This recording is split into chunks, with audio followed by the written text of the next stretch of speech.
Hey girls, it's Wednesday.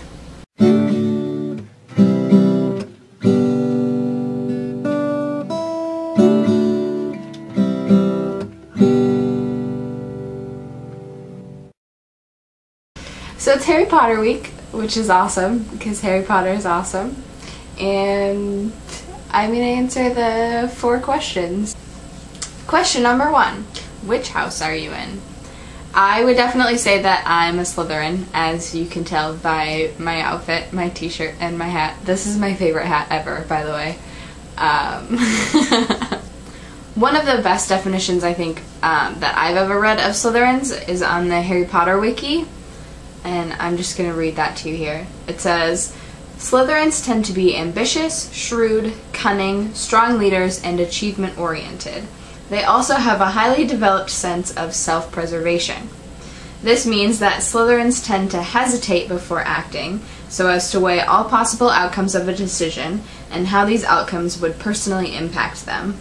So I think that's one of the biggest things that kind of ties me to Slytherin House, is that sense of self-preservation and that very deliberate thinking before you act. I'm really not a very impulsive person. Every once in a while I'll get like an impulse to like buy something or do something a little crazy, but I usually think things through very well before I do them. And then the other thing, of course, is the ambition and the determination, which I am a very determined person. It may take me forever to learn how to do something, but I am determined to do it. Question number 2, what is your favorite book? I know I've talked about this a little bit before. I'm not sure if I talked about it on this channel or on my personal channel. I can't remember.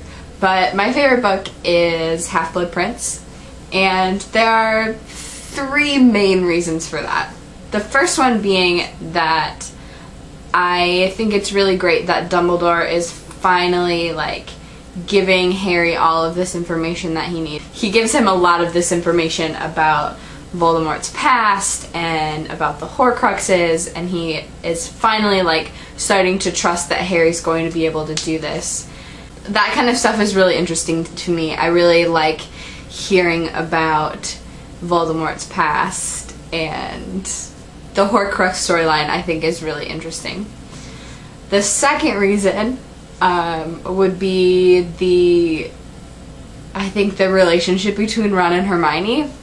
I love that they are so in love with each other, but they can't express it, like they're crossing paths at the wrong time.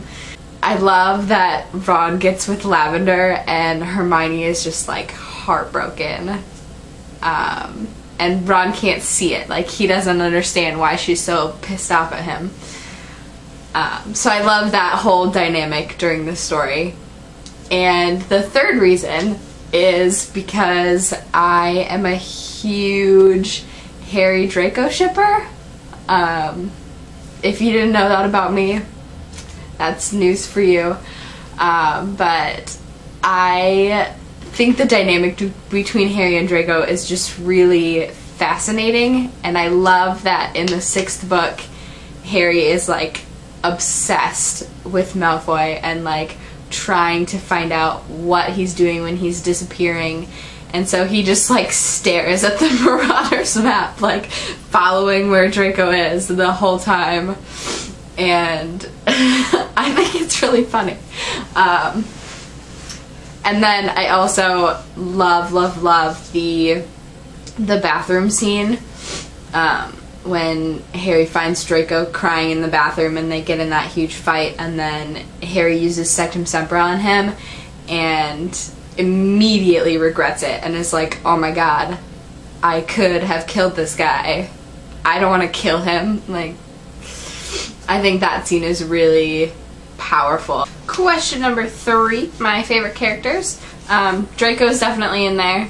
I adore Draco from the very first book. I absolutely love the dynamic that he has with Harry Potter, and I love that he kind of becomes like the Harry Potter of the dark side.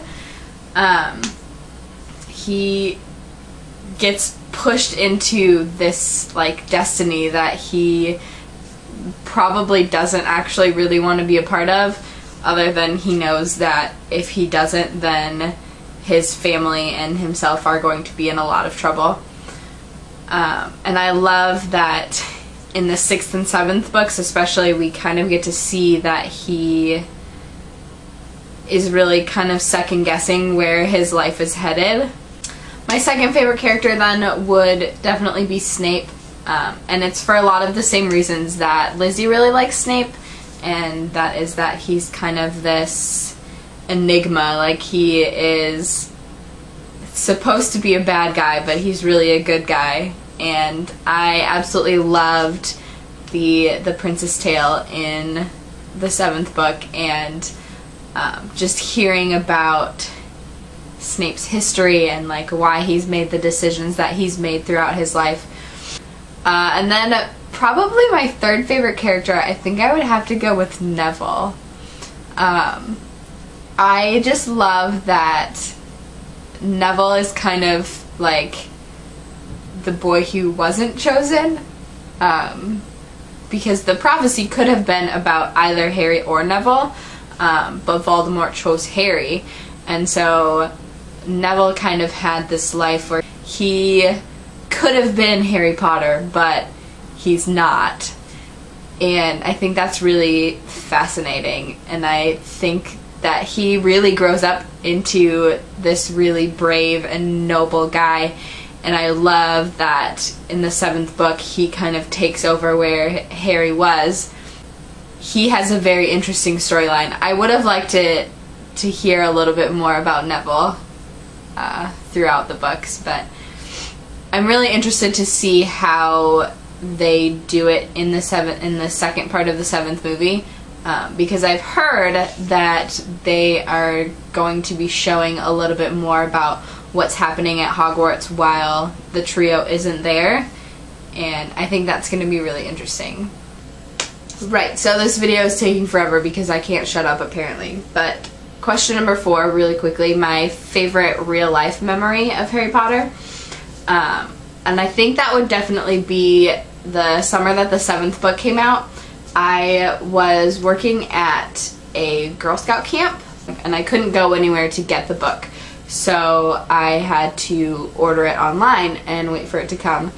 And as the summer progressed, we realized that there were probably like 6 of us who had ordered the book.